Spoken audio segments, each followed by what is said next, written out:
Good morning, good evening or good night wherever you are in the world. It's Greggy again with a quick review of the finished ISU 152 Mark II BL10 cannon. As you can see, made a little dio for it. Probably seen a lot of pictures on the Facebook. Basically this is just an old picture frame. Obviously I made my own, I'll obviously put some Dasclay underneath the base, made some mud, which is my own, well I made my own mud, which is fairly easy to do obviously. I make mine with a cheap filler, inks, a dark brown ink, I think it's burnt, is it no, raw umber, and a couple of drops of black ink as well, and a little bit of fine sand just to get the texture, and it came out rather well. I made some, and you can quite see them around here. There's a few little puddles. I've just used a product called Aqua Water. Just a second, I shall get it.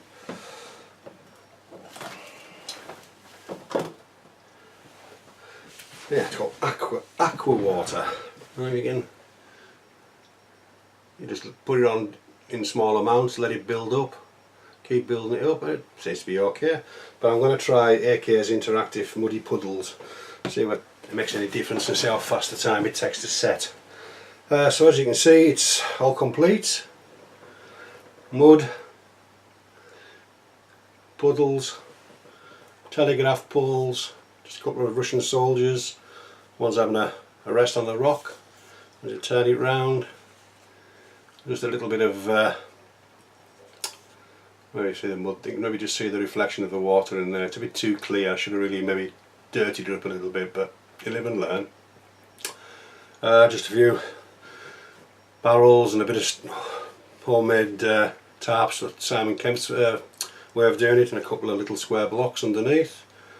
Obviously the Russian soldiers, and because this had a underneath here where the hook goes from the wall, I just stick a lolly stick over there and painted it. It's from my daughter. She's going to put it on her shelf and keep it nice and clean and tidy hopefully. So that's about that one finished. It came out rather well considering I wasn't going to do anything. I was just going to do a standalone tank. I thought, well, it's from my daughter, I may as well do it. And as you can see, if you can make it out, but if you can make it out or not, there we go, where's the camera?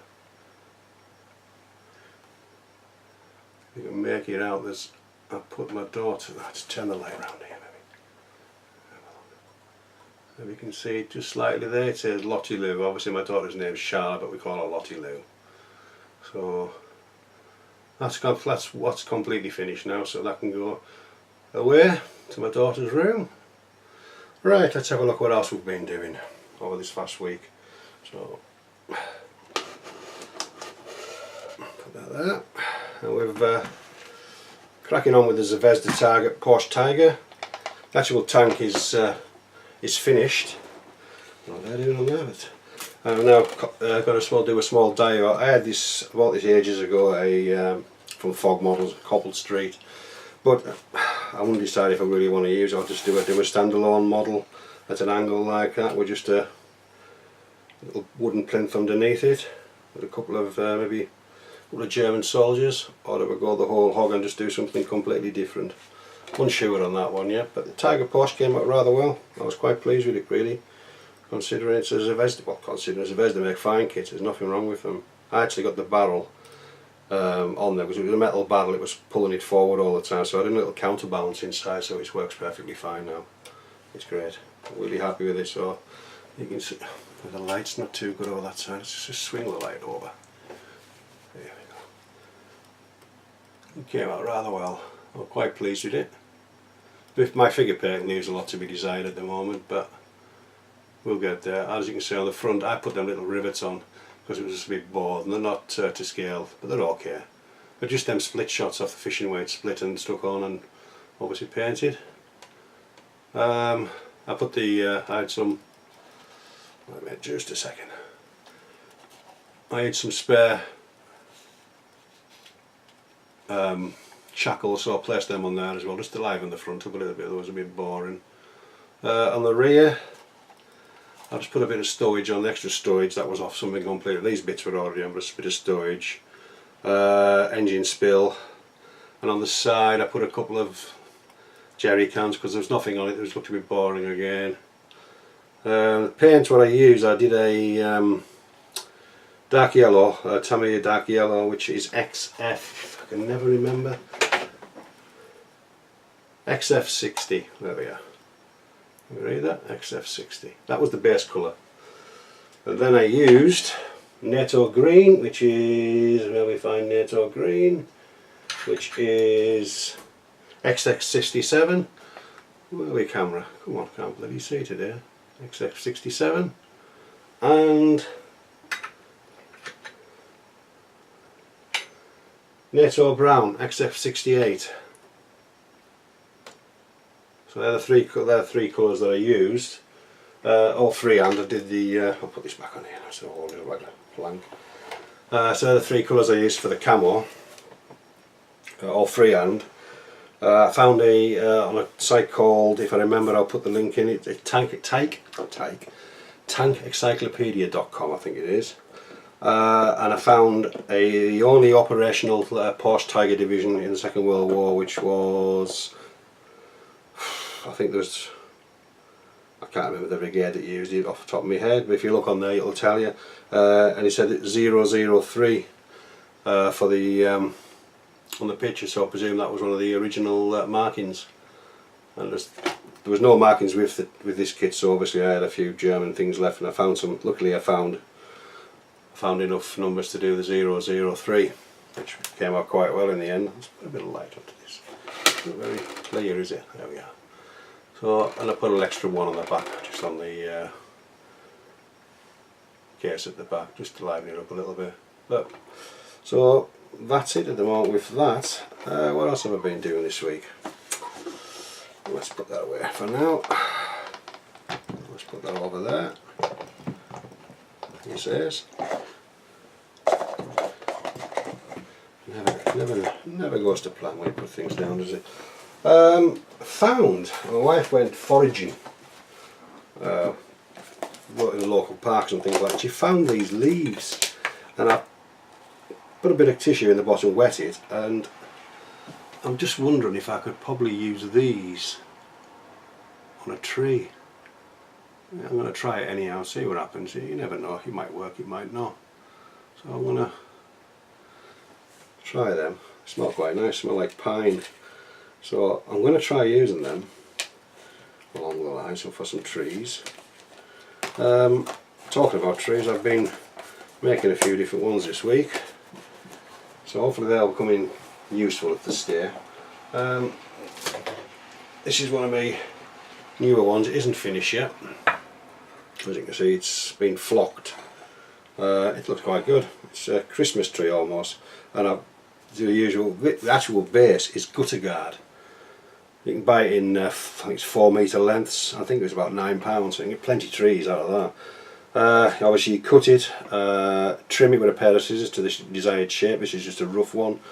I used Woodland Scenics, Coarse Turf is the darker one underneath, and then Woodland Scenics Fine Turf on the top. So how I did that was I dipped the whole tree.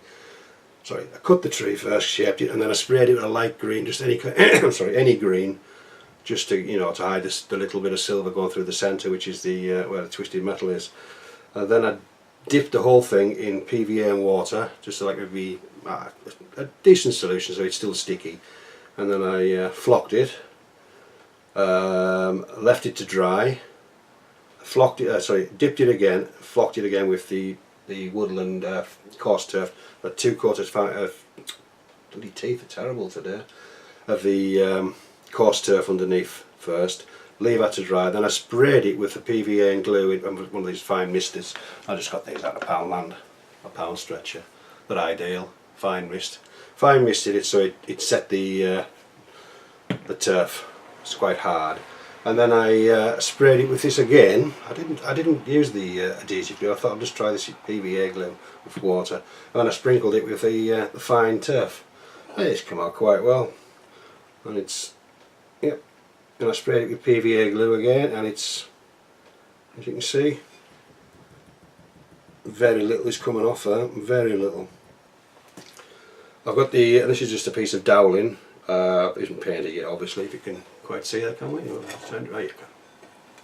Just a bit of dowling, which has got to be painted yet. I'm going to do a few of these because I've got a one of my next things I'm going to do is a winter scene with the which one was I going to do the winter scene with? The SU-152, Russian one. So obviously there'll just be a dusting of snow on top of these trees. So if I do 2 or 3 of those trees, it'll obviously represent sort of maybe forest and things and this, that and the other. So that's one tree I've been doing this week. That's the first attempt, it came out rather well. Happy with that. And then we've been doing a few different ones again. This again is just a long piece. I'll take it off. Okay, this one hasn't been sprayed, I don't think, has it? No, it hasn't been sprayed with PVA yet. As you can see, this is just another one. This is using the coconut, you know, the stuff you put in hanging baskets. Just cut it into lengths and then trim it into square pieces, and then trim it so it's circular best you can, and then just tease it apart. I think it's I can't remember who it was. I think it was on the Luke Apps YouTube channel. I think it is. No, it isn't. Sorry, I can't remember. That's a different one. I can't remember who did this. Nope, for the life of God, I can't remember. So basically, it's a very similar thing. You just this is the whole pole is just a piece of dowling. And then you tease the coconut hair hash, and you just place them down it, glue them, leave that to set. And I've put a few stragglers, so you can see underneath there. I've just, with the coconut, I just pulled some strands out. It looks like branches at the bottom that you know, as they do on these trees. And then I just did the same, exactly the same as I did with the other tree. I didn't dip this one because it's coconut. I sprayed it with PVA glue and water, and did the same thing. Did it twice underneath and then a top one. And that's just another variation of a tree. So yeah, it came out quite well as well. So that's another one. And obviously these are just the twisted metal ones, with wire, painted and ready to be, you know, ready to be leaved or whatever we want to do with them. So I've made a few of them to this week. Anything else I've got on the go? Oh yeah, I'm going to make some nun oil and some I never remember the bloody name of it. Just a second. Never remember the name of it. It's from Citadel and it's Agrax Earthshade. It's quite expensive. I think it's about £5 a bottle. So I found a site again. This one is definitely Luke's Apps to make my own nun oil and if I remember, Agrax Earthshade. First of all, you need Winsor Newton matte medium. I think it's about £8 or £9 on eBay, so it's not too expensive. That lasts quite a while and you can quench it out of that. You also need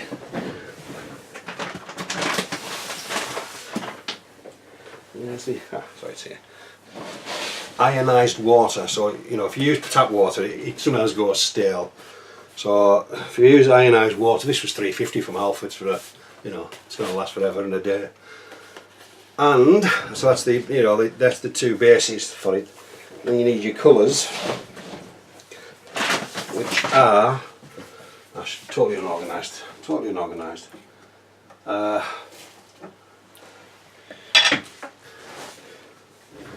For the nun oil, is this the one I use? It's just a black ink for eBay again. You know, I think it weren't too expensive, £3 or £4. That'll last forever. That's basically nun oil. So you know the little shot glasses. If you just fill the bottom of the shot glasses up with the medium at the bottom, and then about fill it halfway with the ionised water, and then a couple of drops of this black ink, and sorry I forgot to say, and just a bit of washing up with it in water, a couple of squirts of that, just to make it flow. It makes it flow better. Flows and keeps it, just helps it flow around. That's just a bit of washing up liquid and a touch of water, a couple of drops and water. That'll last for longer than a day. Flow aid, that's what I'm trying to think of. So that's the black, that'll be for the nun oil. And for the Agrax Earthshade, you will need an ink, and it's raw umber. There again, I had problems finding this on the internet. Everywhere seemed to be sold out, but I found it on Amazon and eventually got it. The first one came. I got a letter from the post office saying it was damaged in transit, so they had to resend for another. And as good as the word, it came the next day, so I was quite happy. So that's it again. That wasn't too expensive, £3 or £4 again. Consider, I think Dunoil, I think John said it's about £5 or £6 from where he gets it. I don't know how much it is online. I think it's about the same again, £4.50, £5. But this, the initial outlay, fair enough, is maybe about £15 for the for the things that you need. But you can make masses of the stuff, absolutely masses of the stuff. If it's relatively simple to do. If you want to find out exactly how to do it, just find Luke's apps. I'll try and remember to put the link in for his site on the video to make it. It's quite interesting. He's got some good stuff, but he's a gamer and sort of these war games. But some of the stuff he has on there, we could adapt and use, which is pretty good. Anything else? Anything else we've got to do? My next project is a Sherman. I've never built a Sherman, so that hasn't arrived yet. So I'm going to do a Sherman was it A4, M4A1 or something? I can't remember. It's an Italeri kit. I've never built an Italia kit, so Talieri kit, so that'll be the first. But I've got some decent comments online, and it looks like it's built up into a reasonably nice tank. So that's my next model to be made. While I'm probably thinking what I'm going to do with that Tiger. I'm really struggling with an idea at the moment, but I'll come up with something. I don't think there's anything else. I don't think there's anything else. Oh yeah, the diorama is nearly finished completely now, so I just have these Russians just to finish off. I'll do that over the weekend, and a couple of bits more glass for the windows and smash them, which is from the Simon Kemp School of Glass Breaking. So, and then that'll be complete, and I can forget about that one. So I'll have to find some space where to put it. That's the only thing. But I think that's it at the moment. I think we're up to date, and nothing else. Oh yeah, sorry, my wife was in one of the charity shops over the last few days, and she got me a couple of books. I think she paid £2 for this one. You can see, let's have a look. Great Battles of World War II. I say £3.99 she paid for it, and there's all sorts. There's obviously the Bismarck there. It's very detailed. Guadalcanal, obviously in the Pacific War. Sinking of the Bismarck. I've just said that, haven't I? That's another part of it. Then we got Moscow. There's some nice, there's a few reference pictures, black and white reference pictures in there as well. So for £3.99, great stuff. There's got a few, Kursk, what was involved in the Kursk, obviously the Russian and the German tanks, what was involved there, and the tank commanders and things like that, and how things went down. As we all know, it's the biggest tank battle in history, and the Germans got their bottoms smacked. So that's a decent little book for £3.99. Well worth the pennies. And then she also Weapons of World War II. I haven't looked at this one properly yet. And this was £3.99 as well. So, but this is really nice. As you can see, there's obviously a big section on tanks and some nice little pictures of the original thing, and a lot of lovely diagrams of the tanks, which you can get some ideas from when you're doing your own. So I'm really happy with this. It's got quite a few tanks, and obviously it's got all the assault guns and everything else, but mainly I think it is mainly the tanks. See, there's the ISU 122, ISU 152, and this is the SU which I've got to build this one, which is, you can see this one? That's my next one to build after the Sherman. This is the one I'm going to do in the winter camouflage. Very similar to the ISU 152, but this is built on the KV-1 chassis, and the actual turret's the same as the 152 152mm cannon, but the actual shell is it seems to be more squat down, if you know what I mean. It's a bit lower to the ground, But yeah, happy you found this book. There's everything in there. It's quite really nice. So it's worth having a look, guys and girls. If you're anywhere near any charity shops, just pop in. You never know what you can find, you know, in the book section. So I'm very happy with these little books. Some more reference pictures. And we've got some aircraft as well. Obviously that's the Flying Fortress, which I do like, one of my favourite aircrafts, which I might build in the near future. Obviously you've got the MO109, Messerschmitt Bf 109. Some nice clear pictures again, and of course we've got the Spitfire, different variations of a Spitfire. Now we've got the bombers, and very impressed little book. Very happy with it. Hellcats, and which I've got the Avenger. Where's the Hellcats? The Dauntless. Sorry, there's quite a lot. And then you've got is that the Mitch or the Marauder? That's the Marauder. I did like the build of the Marauder when I was a kiddie winkle. I think I still have it in the loft. I'm sure I do.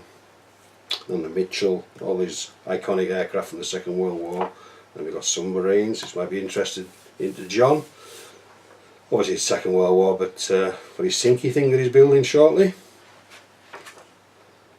A couple of little E-boats and things like that. And then we go on to the battleships and battle cruisers and heavy cruisers. Quite an impressive little book.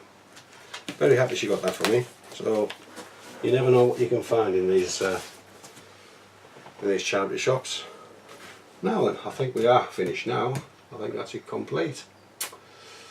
So thank you for watching. If you like, give me the big thumbs up, please. If you enjoyed it, and I'll keep update with the Tiger when I decide what I'm going to do with it, and the Sherman, obviously, which hasn't quite arrived. May arrive today, touch wood, and then I can start on it. So this is Greg signing off. Thank you very much for watching, and we'll see you soon.